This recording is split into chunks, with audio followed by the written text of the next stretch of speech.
আসসালামু আলাইকুম। দেশের পুঁজিবাজারে তালিকাভুক্ত ৩১টি ব্যাংকের আর্থিক প্রতিবেদন যাচাই বাছাই করে র্যাঙ্কিং তালিকা প্রকাশ করেছে বণিক বার্তা। সেই ২০১৩ সাল থেকে তারা এই কাজটি কিন্তু করে আসছে। সারা বিশ্বে কোনো ব্যাংকের সক্ষমতা, আর্থিক পরিস্থিতি, প্রকৃতি, মান যাচাইয়ের জন্য নির্দিষ্ট কিছু সূচক, মানদণ্ড বা নির্দেশক ব্যবহার করা হয়। এখানেও তার ব্যতিক্রম নয়। কোন সেই নির্দেশকের ভিত্তিতে এই ব্যাংকগুলোর র্যাঙ্কিং তালিকা প্রকাশ করা হয়েছে, বিস্তারিত বিষয়গুলো তুলে ধরবো আপনাদের সামনে। ভিডিওটি গুরুত্বপূর্ণ হচ্ছে, তাই রিকোয়েস্ট করব অবশ্যই ভিডিওটা লাইক করে দিবেন। চ্যানেলে নতুন দর্শক হয়ে থাকলে সাবস্ক্রাইব করে দিবেন। ভিডিওটা কিছুটা লং হবে বন্ধুরা। র্যাঙ্কিংয়ের শীর্ষে রয়েছে ব্র্যাক ব্যাংক। 7 নির্দেশকে 47.08 ও 5 নির্দেশকে 32.67 নাম্বার পেয়েছে ব্যাংকটি। 7 নির্দেশকের র্যাঙ্কিংয়ের ক্ষেত্রে এনপিএল, সিএআর, নিট মুনাফা, ওপিবি চারটিতেই প্রথম অবস্থানে রয়েছে ব্র্যাক ব্যাংক।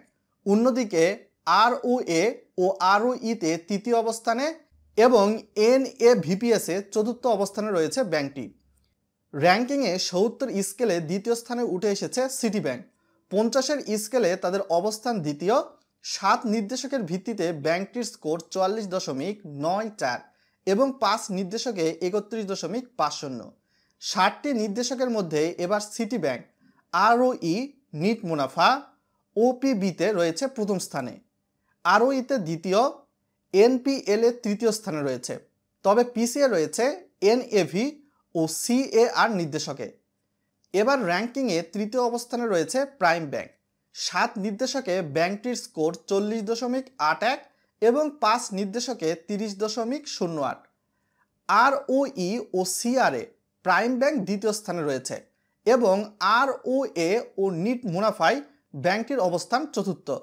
তবে এনপিএল এ পঞ্চম, এনএভিপিএস এ সপ্তম, ওপিবিতে সপ্তম, কিছুটা পিছিয়ে রয়েছে ব্যাংকটি। এবার র্যাঙ্কিংয়ে চতুর্থ অবস্থানে রয়েছে ইবিএল।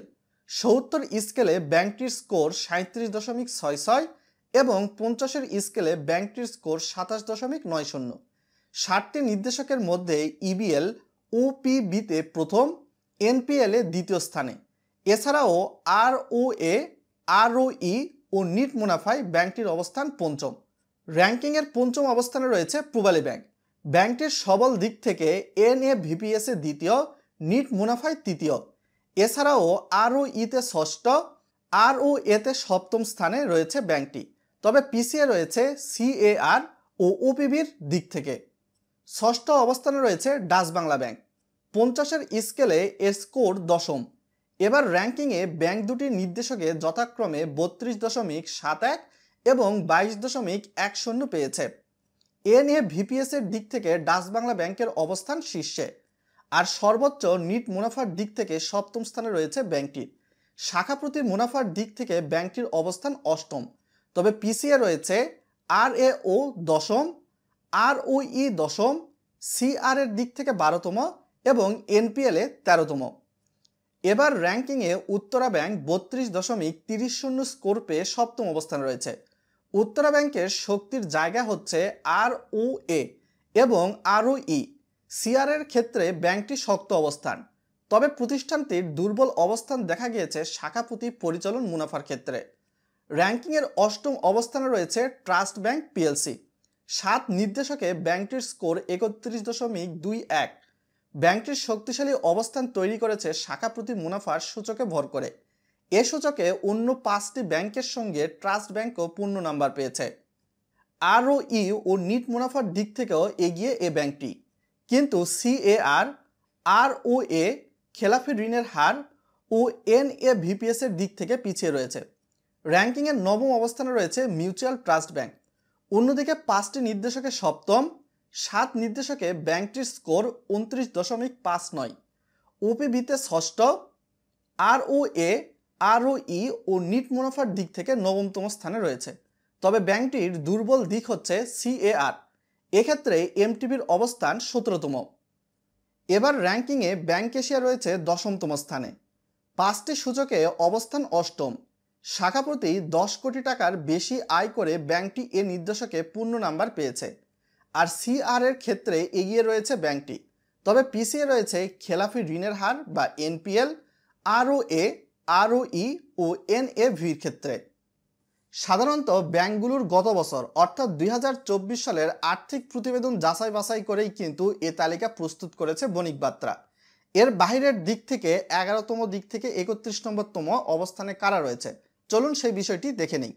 11তম অবস্থানে রয়েছে এনসিসি ব্যাংক, 12তম অবস্থানে রয়েছে যমুনা ব্যাংক, 13তম অবস্থানে রয়েছে ঢাকা ব্যাংক, 14তম অবস্থানে রয়েছে মিডল্যান্ড ব্যাংক, শাহজালাল ইসলামী ব্যাংক রয়েছে 15তম অবস্থানে, 16তম অবস্থানে রয়েছে ওয়ান ব্যাংক, 17তম অবস্থানে রয়েছে south east bank, standard bank রয়েছে 18তম অবস্থানে, 19তম অবস্থানে রয়েছে ইসলামী ব্যাংক বাংলাদেশ পিএলসি। সম্পদ ও দায়ের দিক থেকে দেশের সবচেয়ে বড় ব্যাংক এটি। তবে 7 নির্দেশকে 19তম এবং 5 নির্দেশকে 24তম অবস্থানে রয়েছে এবং এনভিএসএ তৃতীয় অবস্থান অর্জন করলেও বাকি নির্দেশকে পিছিয়ে রয়েছে। 20তম অবস্থানে রয়েছে ইউনাইটেড কমার্শিয়াল ব্যাংক, 21তম অবস্থানে মার্কেন্টাইল ব্যাংক, 22তম অবস্থানে আল আরাফা ইসলামী ব্যাংক, 23 নম্বর অবস্থানে এনআরবি ব্যাংক, 24 নম্বর অবস্থানে এসবিএসি ব্যাংক, 25তম অবস্থানে প্রিমিয়ার ব্যাংক, 26তম অবস্থানে এনআরবিসি ব্যাংক, 27তম অবস্থানে রূপালী ব্যাংক, 28তম অবস্থানে রয়েছে আইএফআইসি ব্যাংক, 29তম অবস্থানে রয়েছে এবি ব্যাংক, 30তম অবস্থানে রয়েছে ন্যাশনাল ব্যাংক, আর 31তম বলতেই পারতেছেন এখানে আইসিবি ইসলামী ব্যাংক রয়েছে। অনেকেই বলতে পারেন দেশে 61টা ব্যাংক রয়েছে, তাহলে 31টি ব্যাংকের তালিকা বণিক বার্তা প্রকাশ করলেও বাকিগুলো প্রকাশ করেনি কেন? সাধারণত দেশের শেয়ার বাজারে বা পুঁজিবাজারে তালিকাভুক্ত ব্যাংকগুলোর আর্থিক প্রতিবেদন যাচাই বাছাই করে এটি প্রকাশ করা হয়েছে।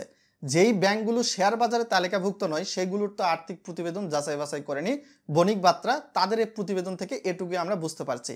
আরও বিস্তারিত তথ্য জানার জন্য বণিক বার্তার যে 26শে অক্টোবর 2025 সালের প্রতিবেদনটি রয়েছে এটা ফুল পড়ে নেবেন আপনারা, তাহলে বিস্তারিত তথ্য জানতে পারবেন।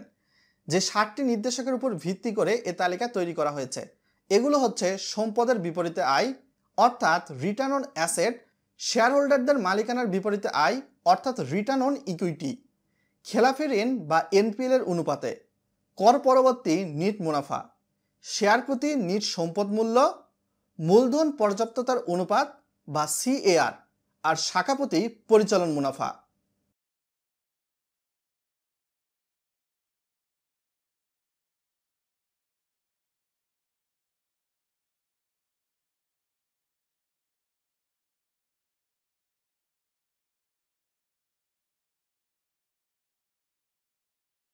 এখানে সাধারণত 5টি ইসলামিক ব্যাংকের কিন্তু কোনো ধরনের লিস্টিং তৈরি করা হয়নি, কেননা 5টি ইসলামী ব্যাংক একীভূত হয়ে সরকারি একটা নতুন ইউনাইটেড ইসলামিক ব্যাংক হিসাবে কিন্তু আসতে যাচ্ছে।